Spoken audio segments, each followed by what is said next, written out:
Alors, bonjour et bienvenue dans le ministère de la préparation de l'épouse. Nous savons où nous sommes. Nous marchons sur combien de jambes? Deux jambes, la repentance et la sanctification. Amen. Et la conséquence de ça, c'est le chemin étroit dans le discipulat. Amen. Alléluia. Nous allons voir le cœur de Dieu aujourd'hui parce que nous sommes dans des temps qui sont très particuliers. Amen. Et comme on le dit souvent ici, ce qui s'est passé dans les temps anciens se repasse aujourd'hui parce qu'il n'y a rien de nouveau sous le soleil. Amen. Alléluia. Et j'aimerais C'est un message prophétique, hein? J'aimerais bien qu'on comprenne ça. C'est vraiment un message prophétique ce matin que le Seigneur m'a donné. Mais on doit comprendre les choses prophétiques pour pouvoir y entrer. Amen. Je vais vous parler de David, l'homme au cœur de l'Éternel, parce que Dieu cherche des cœurs aujourd'hui. Mais il faut comprendre le contexte aussi. Et il faut comprendre ce qui s'est passé au temps de David avec les Philistins et Goliath. Et nous devons comprendre ce qui se passe aujourd'hui dans notre monde. Amen. Au temps de David, avant qu'il soit roi, les Philistins s'étaient levés contre l'armée d'Israël. Israël était une armée puissante sous la conduite de Saül, mais les Philistins se sont élevés contre l'armée d'Israël et ils avaient un homme extraordinaire avec lui qui s'appelait Goliath. Amen. Et Saül et son armée ne savaient que faire. Ils étaient rangés en ordre de bataille, mais dès que le Philistin les insultait, ils disaient « Envoyez-moi un homme !» Personne n'osait bouger et ils ne savaient que faire. Amen. Ça, c'est exactement la même chose aujourd'hui dans le monde chrétien. Le monde, c'est-à-dire le Goliath, les Philistins se sont levés pour intimider le monde et se moquer de Dieu. Et le peuple ne sait pas que faire. Mais Dieu, comme on le dit souvent, n'échoue jamais. Dieu avait une botte secrète. Cette botte secrète s'appelait David. C'était un garçon qui était à part des autres garçons. Pourquoi? Parce qu'il gardait les troupeaux, il devait se battre avec les lions et avec les ours. Amen. Et aujourd'hui, la botte secrète de Jésus-Christ, c'est quoi? C'est son épouse. Et qui est son épouse? Ce sont ceux qui acceptent de marcher dans la voie du discipulat, la voie du sacrifice. Comme on a vu tout à l'heure avec Abraham, c'est la voie du sacrifice. Amen. Et c'est l'épouse de Christ qui va faire comme David, qui va se lever et trancher la gorge du Goliath. Amen. Je veux bien qu'on comprenne ça, c'est vraiment très, très, très, très important. Donc, nous vivons dans les temps où les Philistins insultent Dieu aujourd'hui avec les lois iniques et toutes ces choses-là. Et tout le monde est frustré, mais comment c'est possible? Mais d'un autre côté, le monde chrétien se tait parce qu'on ne peut pas aller contre l'autorité, on a peur de dire les choses. Et voilà, on est là. Mais le Seigneur a une arme secrète, c'est l'épouse de Christ. Et on a vu tout à l'heure que Dieu ne se répand pas son onction dans des vases percés. Exactement. C'est pour ça que nous sommes dans le chemin de la sanctification, pour préparer les vases qui vont recevoir l'onction de la pluie de l'arrière-saison, telle que était la vision de Tommy Hicks en 1954. Amen. Alléluia. Alors, Dieu cherche des cœurs. On dit souvent, David, c'est l'homme selon le cœur de l'Éternel. Amen. Mais il faut comprendre les choses. La première des choses qu'on doit savoir à propos de David, c'est que c'était un enfant adultérin. Ça, on connaît. C'est pourquoi qu'il était rejeté par sa famille, puis qu'on l'a mis gardien des troupeaux. Amen. Il n'avait pas la même vie que ses frères, il n'avait pas la même vie que sa sœur, parce qu'il y avait aussi une fille dans la famille d'Isaïe. Il était mis à l'écart. Et quand Samuel était venu pour oindre un des fils d'Isaïe, parce que c'est Dieu qui avait dit, va dans cette famille, et il y aura un de ceux-là. Et Samuel avait commencé à regarder à la taille, etc. Il disait, c'est certainement celui-là parce qu'il a l'air fort. Le Seigneur lui a dit à Samuel, qui était prophète, ne regarde pas aux apparences, ce n'est pas celui-là. Ils ont tous passé en revue, aucun d'eux n'a été accepté par le Seigneur. Et il a posé la question à Isaïe, mais est-ce que tous tes fils sont là?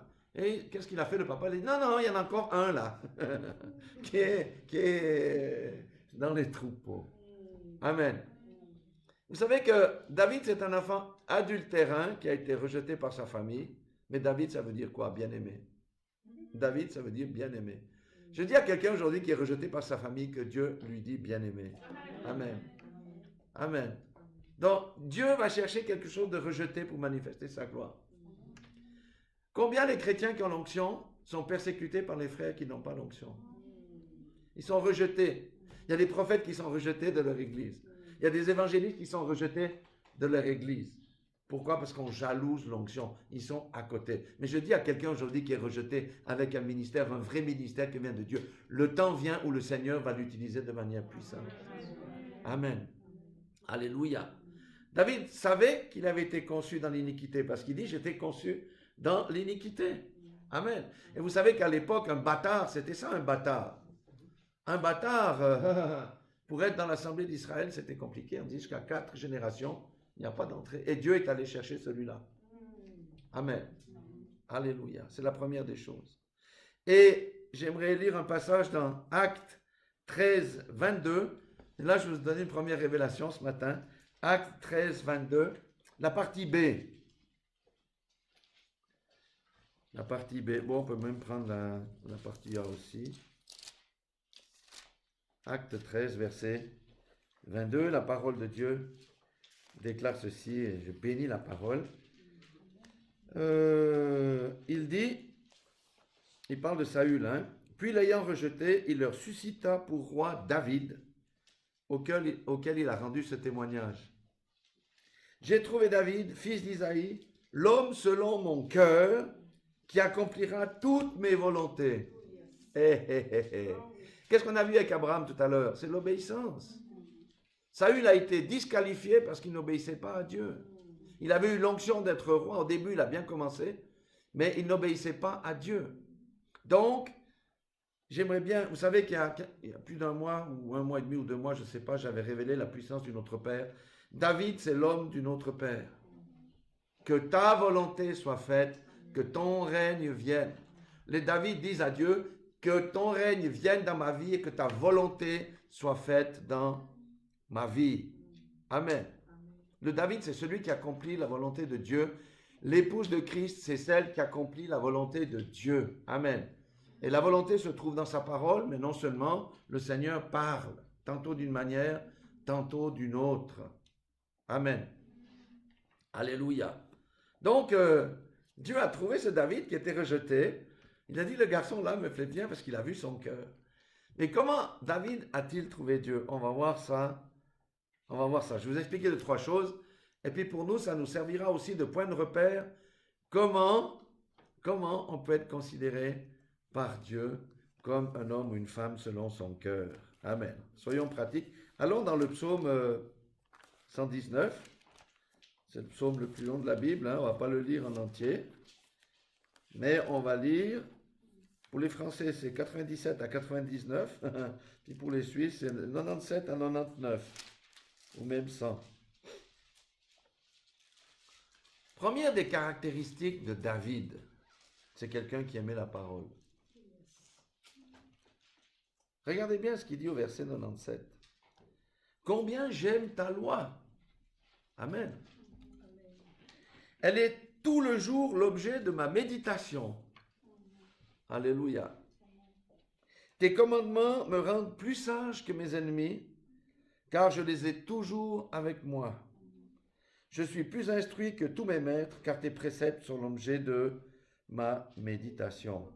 Et j'ai plus d'intelligence que les vieillards, car j'observe tes ordonnances. Amen. On pourrait continuer, hein, mais on va s'arrêter là.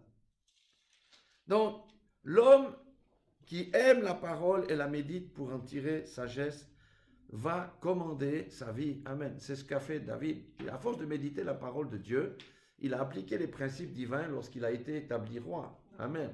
Et on voit très bien comme David était prudent avant de juger, avant de maudire, avant de faire ci, avant de faire ça, parce qu'il méditait sur la parole de Dieu. Donc, la première caractéristique d'un David moderne, c'est la méditation. Parce que la parole, c'est elle qui nous purifie, c'est elle qui nous nettoie. Beaucoup de gens ne lisent pas la parole de Dieu, c'est pour ça qu'ils restent toujours avec leurs péchés, leurs boue, leurs vieux manteaux, etc. Parce qu'ils n'écoutent pas la parole de Dieu, parce qu'ils ne la lisent pas. Quand on lit la parole de Dieu, c'est comme quand on prend un bain, ça nous nettoie l'intérieur. Amen. Parce que Dieu parle à notre conscience, Dieu parle à notre cœur. Ça, c'est la première des choses. Donc, David, c'était un roi, une personne, même qui soit roi, qui méditait sur les commandements de Dieu. Amen. Alléluia. Deuxième des choses, on va rester dans les psaumes, juste un peu plus en avant, psaume 104, les versets 16 à 23. J'aurais pu prendre tout le psaume 104, mais c'est juste pour montrer un autre éclairage de David, l'homme selon le cœur de l'Éternel. J'ai cherché le féminin de David, hein, ça existe quand même, c'est Davita. Bon, c'est pas très connu, mais je le dis, c'est que Dieu cherche aussi des femmes selon son cœur. C'est pas que l'homme. Hein. Alors, psaume 104, verset 16, il dit, les arbres de l'Éternel se rassasient, les cèdres du Liban qu'il a plantés. C'est là que les oiseaux font leur nid. La cigogne a sa demeure dans les cyprès, les montagnes élevées sont pour les boucs sauvages, les rochers servent de retraite aux damans. Il a fait la lune pour marquer le temps, le soleil sait quand il doit se coucher. Tu amènes les ténèbres et il fait nuit, alors tous les animaux des forêts sont en mouvement. Les lionceaux rugissent après la proie et demandent à Dieu leur nourriture. Le soleil se lève, ils se retirent et se couchent dans leur tanière. L'homme sort pour se rendre à son ouvrage et à son travail jusqu'au soir. Verset 24. Que tes œuvres sont en grand nombre, ô Éternel, tu les as toutes faites avec sagesse. La terre est remplie de tes biens. Amen. David était un adorateur. Et il voyait les choses visibles, il voyait au travers des choses visibles qu'il décrit ici, le Dieu invisible qui les avait créées. Amen. Il avait l'exaltation de Dieu en lui. Amen.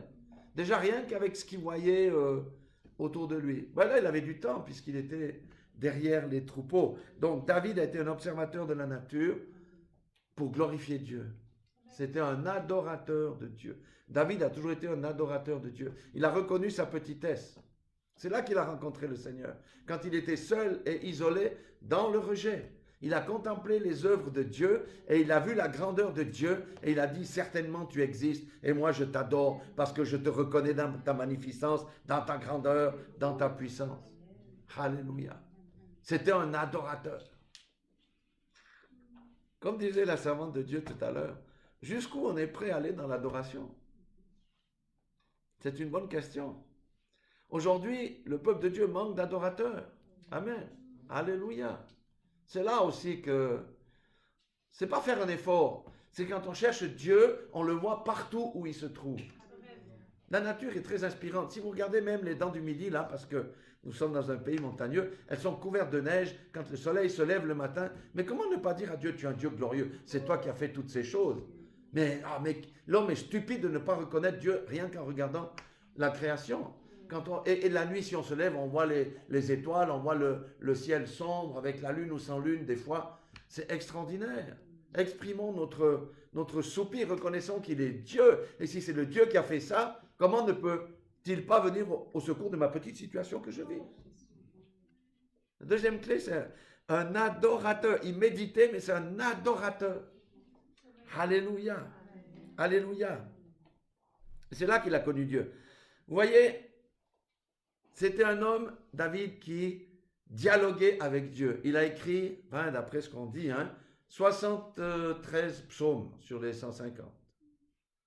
C'est un homme qui dialoguait avec Dieu. Si vous lisez les psaumes, vous voyez quand il est joyeux, après la victoire, quand il est abattu, quand il est en dépression, quand les ennemis l'attaquent, il dialoguait tout le temps avec Dieu. Et c'est ce qui manque aujourd'hui. On ne dialogue pas assez avec Dieu.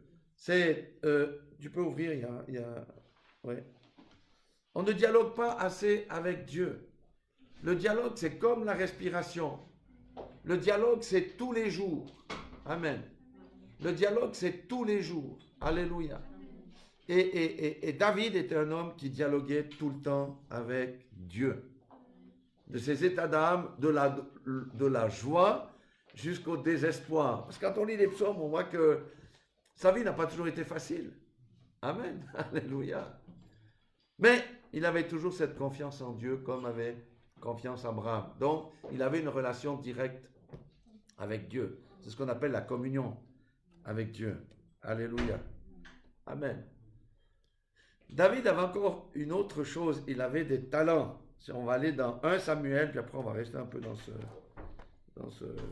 livre. Dans 1 Samuel chapitre 16. 1 Samuel chapitre 16, verset 23.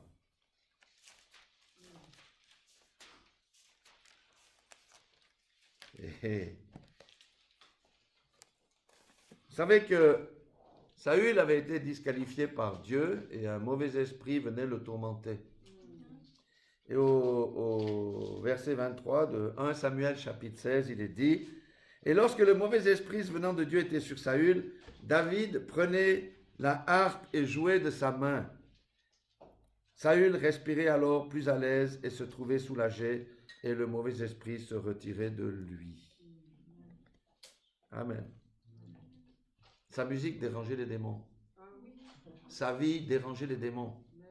On peut jouer de la harpe, mais si on n'est pas connecté à Dieu, si on ne médite pas sa parole, si on n'a pas un dialogue avec lui, si on ne l'adore pas, tu peux jouer de la harpe. Le démon va dire continue. Ah oui. Non, vous voyez la profondeur dans laquelle le Seigneur veut nous amener aujourd'hui. On a dit c'est l'année du discipolat. Il a dit le disciple accompli, c'est la voie que nous avons choisie, c'est le chemin étroit. Qu'importe ce que disent les gens. David, qu'est-ce qu'il a fait? Il jouait de la harpe. Et sa vie qui glorifiait Dieu, le démon ne pouvait pas le supporter. Amen. Alléluia. Donc, c'est ça qui est extraordinaire quand on voit un petit peu la chose. Vous savez que David est venu roi à 30 ans. Comme Christ est entré dans son ministère à 30 ans. Il a eu le temps d'être fait au feu. Il a eu le temps de connaître Dieu. Il a eu le temps de comprendre Dieu. Il a eu le temps de voir Dieu à l'œuvre. Amen. Ça, c'était David. Quand on dit fait de nous des David, oui. Mais imagine-toi que tu as un building là le plus haut du monde que tu dois monter à pied. Hein. Ce n'est pas l'ascenseur qui va au 143e étage. Hein. C'est à pied que tu montes pour aller être le David. Amen. Il n'y a rien de gratuit. Vous savez, la grâce qui est dénaturée aujourd'hui, hein, la grâce, qu'est-ce qu'elle produit? Elle produit des caractères comme David. C'est ça que fait la grâce. Elle ne laisse pas les gens dans la paresse à vivre dans leur péché. Ça, c'est la fausse grâce. La véritable grâce de Dieu donne de vaincre le péché dans notre vie et de faire la volonté de Dieu et d'être obéissant à sa parole. Et c'est ce que vivait David. David, il méditait. David, il dialoguait. David adorait. Alléluia. Et la grâce qui était sur lui faisait que le démon ne pouvait pas supporter quand il jouait de la harpe. Amen. Nous allons voir aussi quelque chose dans 1 Samuel, toujours tout à côté au chapitre 17, verset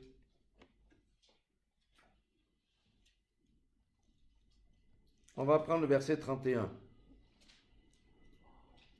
C'était quand ils avaient l'armée des Philistins en face d'eux, avec le Goliath là qui venait les narguer. Il dit quoi? Lorsqu'on eut entendu les paroles prononcées par David, on les répéta devant Saül qui le fit chercher. Et David dit à Saül, mais que personne ne se décourage à cause de ce Philistin. C'est David qui dit ça au roi et aux armées. Il dit que personne ne se décourage à cause de ce Philistin. Ton serviteur ira se battre avec lui.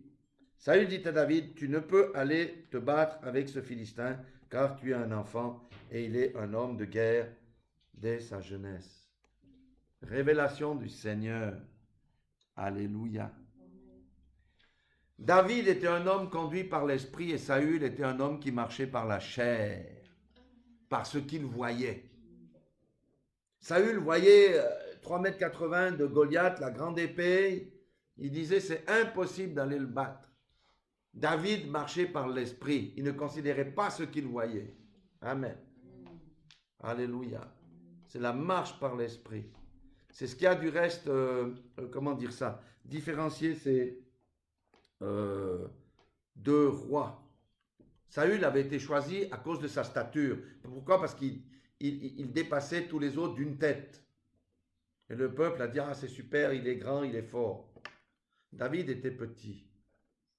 Hein? Saül a été le choix de la stature, le choix de la chair, et David celui du cœur, celui de l'esprit. Amen. Il faut switcher. Saül représente notre vieil homme. David représente le nouvel homme. La question est, qui domine dans la vie de quelqu'un? Est-ce que c'est Saül ou est-ce que c'est l'esprit de David? Amen. C'est là qu'on doit avoir un switch. Parce qu'on regarde trop aux événements, trop aux choses, et on calcule comme le monde en disant ça c'est impossible, ça c'est pas possible, il y a trop de difficultés. Or, David voyait déjà la victoire, parce qu'il marchait par l'esprit. Alléluia. Alléluia. Donc, c'est ça qui est vraiment extraordinaire. Maintenant, David dit à Saül, David dit à Saül, ton serviteur faisait paître les brebis de son père. Oui, tu dis que je suis rien, hein? Que je suis un petit enfant qui n'a pas de puissance. Ton serviteur faisait paître les brebis de son père, et quand un lion ou un ours venait en enlever une du troupeau, je courais après lui, je le frappais, j'arrachais la brebis de sa gueule, et s'il se dressait contre moi, je le saisissais par la gorge, je le frappais et je le tuais. C'est ainsi que ton serviteur a terrassé le lion et l'ours. Et il en sera du Philistin, de cet incirconcis, comme l'un d'eux, car il a insulté l'armée du Dieu vivant. Amen. L'épouse de Christ fait ses expériences dans le secret. Il y a des transformations de vie, il y a des guérisons, il y a des tas de choses qui se passent, mais cela n'est pas connu, parce que le temps n'est pas venu encore. David accomplissait des exploits, l'épouse de Christ accomplit des exploits, mais ces exploits sont cachés. Amen. Alléluia.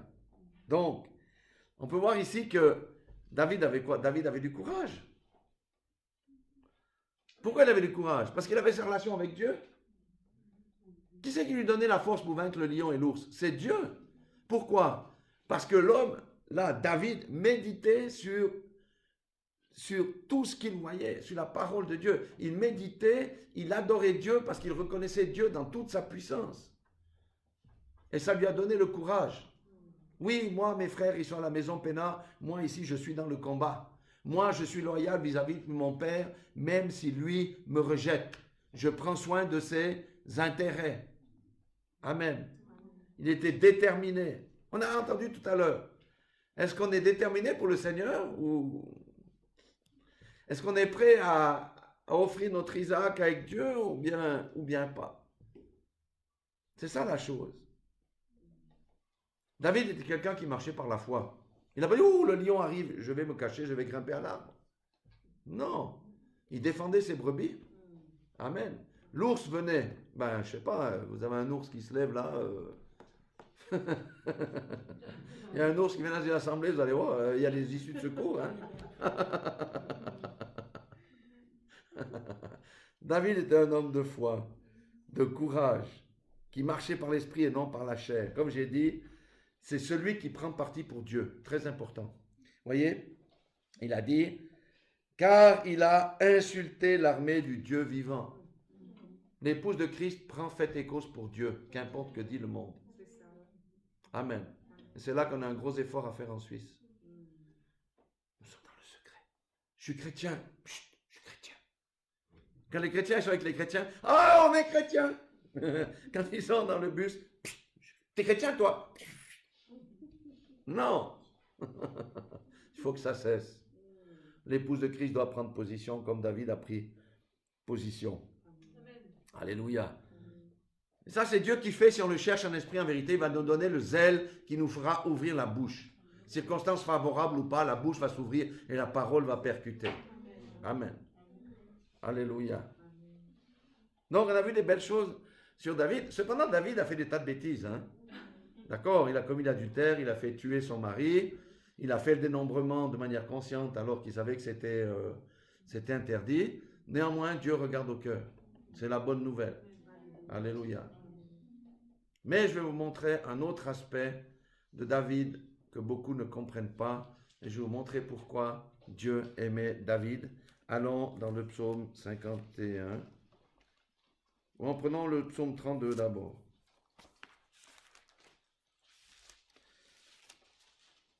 Psaume 32.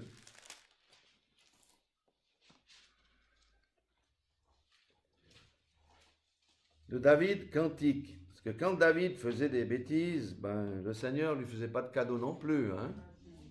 Quand on fait des bêtises, le Seigneur ne nous fait pas de cadeau jusqu'à ce que... David dit, heureux celui à qui la transgression est remise. Après, il y a des choses, il faut déjà reconnaître qu'on a transgressé. À qui le péché est pardonné. Heureux l'homme à qui l'Éternel n'impute pas l'iniquité et dans l'esprit duquel il n'y a point de fraude. Verset 3. Tant que je me suis tu, mes os se consumaient, je gémissais toute la journée, car nuit et jour ta main s'appesantissait sur moi, ma vigueur n'était plus que sécheresse comme celle de l'été. Je t'ai fait connaître mon péché, je n'ai pas caché mon iniquité, et j'ai dit, j'avouerai mes transgressions à l'Éternel, et tu as effacé la peine de mon péché. Amen. David était un homme de confession et de repentance. Ça, j'aimerais bien qu'on comprenne. David était un homme de confession et de repentance. Alléluia. Il reconnaissait quand il avait fait le mal, il confessait son péché à Dieu et Dieu le rétablissait. Combien meurent parce qu'ils ne veulent pas reconnaître leur péché? Parce qu'ils écoutent des fausses voix, etc. Oui, tes péchés passés, présents, futurs sont pardonnés, mais tu peux rester en concubinage, ce n'est pas un problème. L'Esprit de Dieu dit à la personne, repens-toi, et à la fin, ne se repent pas. Tandis que David est un homme de confession et de repentance.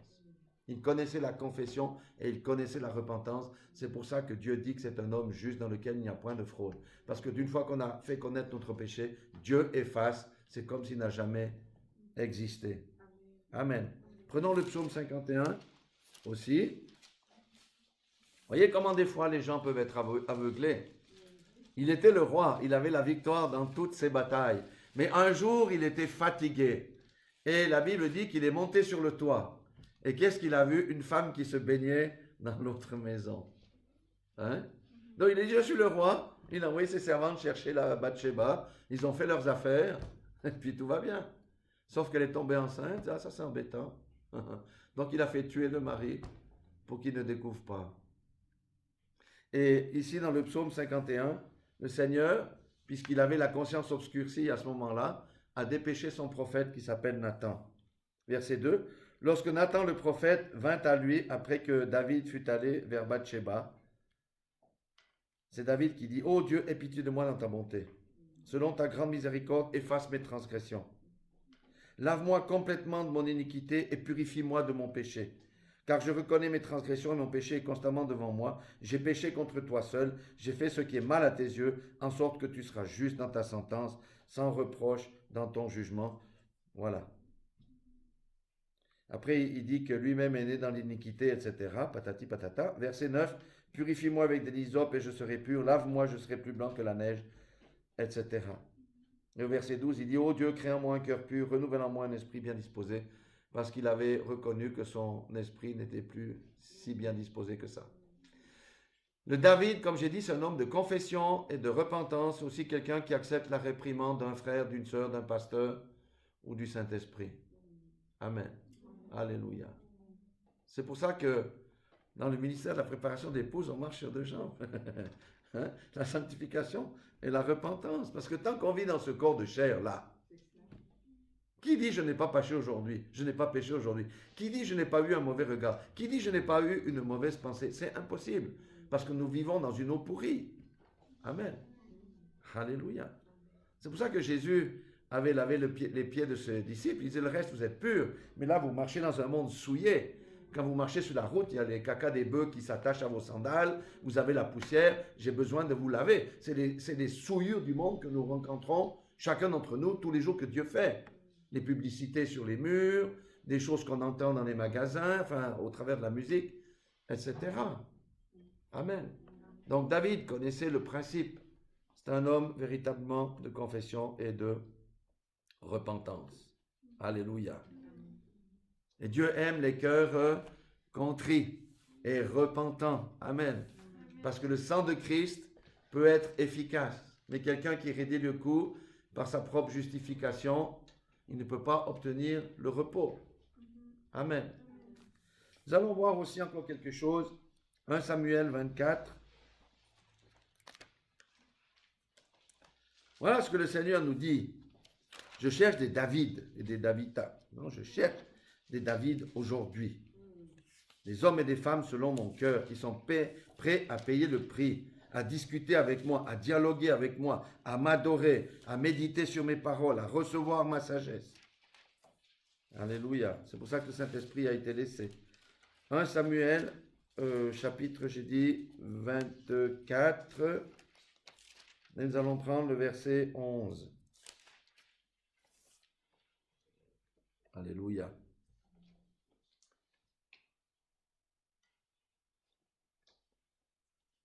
Alors, voilà, verset 11. Tu vois maintenant de tes propres yeux que l'Éternel t'avait livré aujourd'hui entre mes mains dans la caverne. On m'excitait à te tuer, mais je t'ai épargné et j'ai dit, je ne porterai pas la main sur mon Seigneur, car il est loin de l'Éternel. Il faut bien comprendre le contexte. David savait qu'il avait été oint roi pour remplacer Saül. Simplement, il a attendu le temps de Dieu. Il aurait pu tuer Saül ici qui était dans la caverne en disant, toi maintenant je te zigouille et moi je suis roi. Non, le temps de Dieu c'est le temps de Dieu. Amen.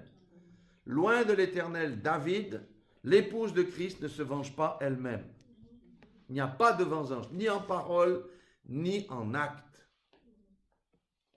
Amen. C'est ce qu'il a. Il aurait pu tuer Saül, mais il a dit non, mais tant que Dieu ne l'a pas enlevé, je suis loyal à Saül. Amen. Et à sa maison. Alléluia. Donc, c'est ça. L'homme de Dieu, la femme de Dieu, loin de l'Éternel, le David moderne, attend patiemment que le temps de Dieu s'accomplisse dans sa vie. Beaucoup se grillent à cause des prophéties, ils courent trop vite et ils se font brûler. Non. Certes, le Seigneur t'a dit, tu seras. Non. Attends le temps de Dieu, que toutes les pièces du puzzle soient mises ensemble. Alléluia. Amen. Encore, on va aller encore dans 2 Samuel cette fois-ci. Bon, on voyage un petit peu, mais pas trop. Au chapitre 4, verset 7.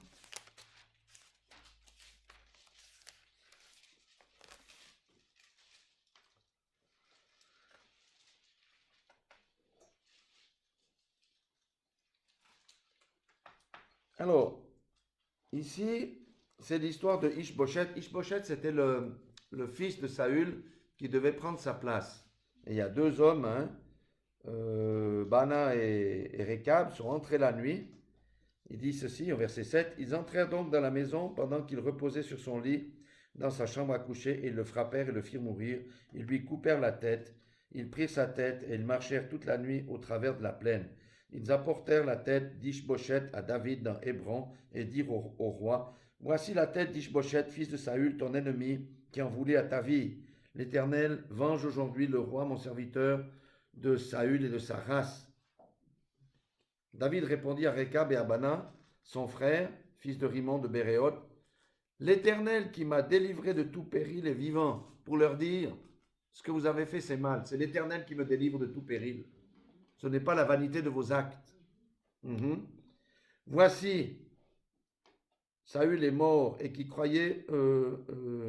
non, l'Éternel m'a délivré de tout péril et vivant. Celui qui est venu me dire, voici, Saül est mort et qui croyait m'annoncer une bonne nouvelle, je l'ai fait saisir et tuer à Tsiklag pour lui donner le salaire de son message. Donc ça, c'était quand on est venu annoncer la mort de Saül et de Jonathan. Il y a quelqu'un qui est venu en disant, hey, ils sont morts, super pour toi. Il l'a fait tuer. Parce que ce n'était pas super pour lui. Parce que son ami Jonathan avait été tué aussi dans l'aventure. Et quand les méchants ont assassiné un homme juste dans sa maison et sur sa couche, combien plus ne redemanderai-je pas son sang de vos mains et ne vous exterminerai-je pas de la terre? Et David ordonna à ses gens de les tuer. Ils leur coupèrent les mains et les pieds. Ils les pendirent au bord de l'étang d'Hébron. Et ils prirent ensuite la tête d'Ishbosheth et l'enterrèrent dans le sépulcre d'Abner à Hébron. Amen. C'est un homme qui est resté fidèle au roi Saül. Amen. Parce que Saül, c'est quand même Dieu qui l'avait placé là. Amen. Et il n'avait pas de raison de tuer Ishbosheth. Le Seigneur l'avait déjà délivré de Saül. Amen. Donc, le David moderne est aussi quelqu'un de très loyal. Amen. Alléluia. C'est pas parce qu'un père spirituel a fauté ou est tombé qu'il faut le démolir. Amen. C'est ça qu'on comprend ici. Beaucoup dénigrent leur papa spirituel parce qu'il s'est égaré ou leur maman spirituelle parce qu'il s'est égaré. Non, il dit non, reste loyal. Alléluia. Donc, David est un homme qui avait du caractère. Et la dernière chose que je vais vous parler, c'est 2 Samuel chapitre 6. C'est un autre trait de caractère de David. 2 Samuel chapitre 6, on va prendre à partir du verset...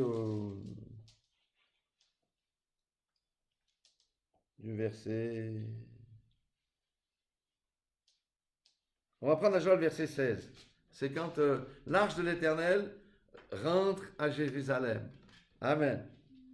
Comme l'arche de l'Éternel entrait dans la cité de David, Michal, fille de Saül, regardait par la fenêtre, et voyant le roi David sauter et danser devant l'Éternel, elle le méprisa dans son cœur. Verset 20.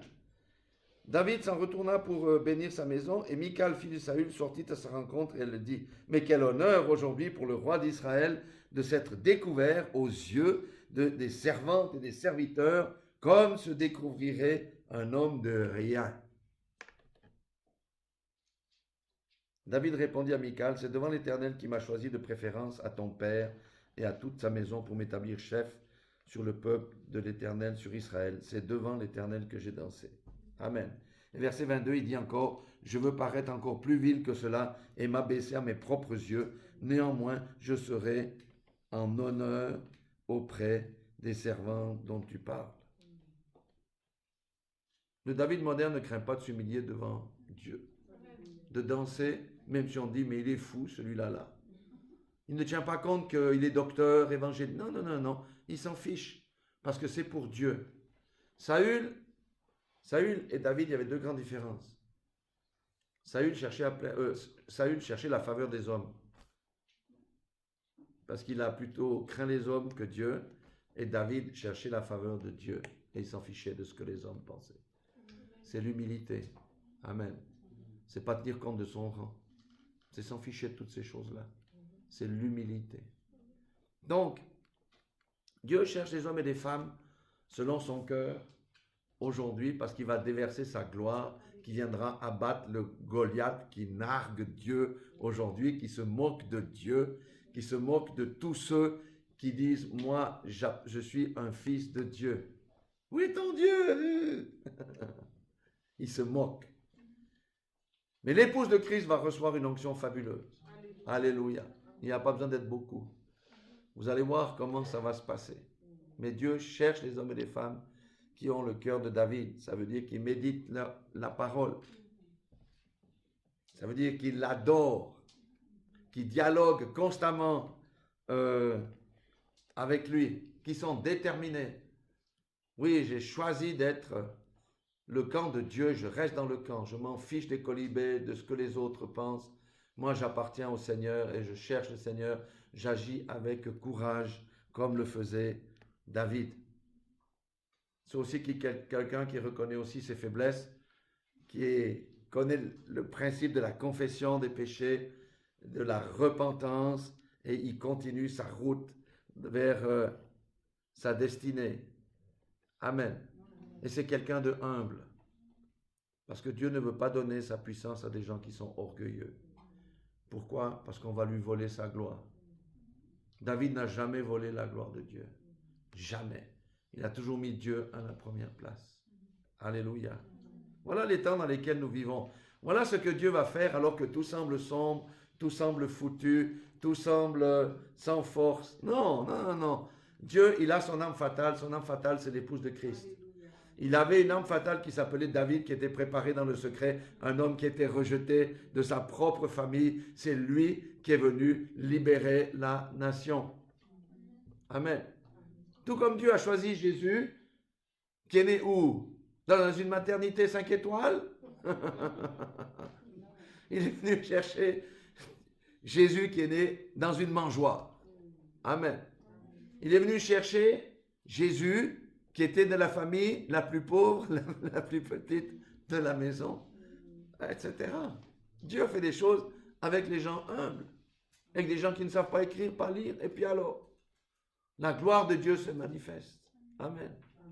Et comme on a vu tout à l'heure, le monde a besoin d'amour, c'est vrai. Pourquoi il y a toutes ces bagarres? Parce que le monde est incapable d'aimer. Parce qu'il y a la haine dans le cœur, c'est dans son ADN. Le premier meurtre de l'histoire, c'était Caïn, qui a tué celui qui aimait Dieu. Le monde a besoin d'amour. Et le seul Dieu peut donner l'amour véritable à quelqu'un qui va transformer sa vie. Amen. C'est pourquoi le temps est venu où le Seigneur va manifester sa gloire sur son épouse. Mais une gloire qu'on a même de la peine à imaginer, je vous le dis. Hein. Parce que nous voyons encore les yeux avec la chair. Mais lorsque ce moment où Dieu va revêtir ceux et celles qui le servent en esprit et en vérité, la différence sera vue. Pas besoin de faire des beaux discours intellectuels et tout. Une parole va toucher le cœur des personnes, comme ce fut le cas de la Pentecôte. Pierre a fait un discours simple. Si vous regardez ce discours de Pierre dans les Actes des Apôtres, vous verrez que c'est un discours pas tellement... On dit mais c'est banal. Sauf que la puissance du Saint-Esprit est sortie de sa bouche et elle a percuté les cœurs. Et c'est là que nous allons. Et je me réjouis. Moi je vois déjà au-delà. Je vois déjà au-delà. Dieu va faire des choses glorieuses. Amen. C'est une certitude. Ce qu'il a fait au temps de David, il va le faire dans notre temps parce que c'est exactement les mêmes temps que nous vivons. Alléluia. Dieu ne change pas d'attitude. Alléluia. Voilà, je trouve que c'est plutôt encourageant. Soyez tous bénis. Réfléchissons à ce que nous avons entendu et offrons ce qu'on a de meilleur à Dieu. Amen. C'est le sacrifice d'Isaac. Mais Abraham a eu sa récompense. Et nous aurons notre récompense aussi. Soyez tous bénis dans le nom puissant de Jésus-Christ. Amen.